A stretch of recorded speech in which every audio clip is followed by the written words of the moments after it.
আপোনাৰ চেইনডালৰ এনেকৈ যদি এচটো ঢিলা হৈ গৈছে, সোনকালে খুলি যায়, ক'ৰবাত যাওঁতে খুব মানে ভয় লাগি থাকে যে এচটো খোল খাই পৰি যাব নেকি চেইনডাল, তেতিয়া আপোনালোকে এটা কাম কৰিব পাৰে।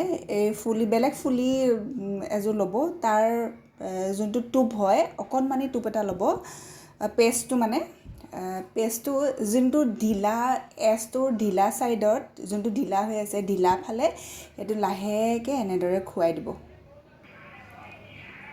লাহেকৈ খুৱাই দিব, সৰু ল'ব, পেষ্টটো সৰু ল'ব, এনেদৰে খুৱাই পেলাই টানকৈ এনেকৈ খুৱাই দিব। তাৰপাছতে পিন্ধি যাব। এনেকৈ পিন্ধিবচোন, তেতিয়া সৰি নপৰে বা আমাৰ সৰি পৰি যোৱাৰ মানে ভয় নাথাকে। আৰু আপোনাৰ লোকৰ যাৰ এচটো ঢিলা হৈ যায় এনেদৰে কৰি চাব। আৰু এনেদৰে কৰি পেলাই এইটো চাওক, এতিয়া খোল খাই নাযায় আৰু এইটো খুব ধুনীয়াকৈ লাগি ধৰিলে টানকৈ, এতিয়া সহজে খোল নাখায়। আৰু ভাল লাগিলে লাইক কৰি দিব ভিডিঅ'টো।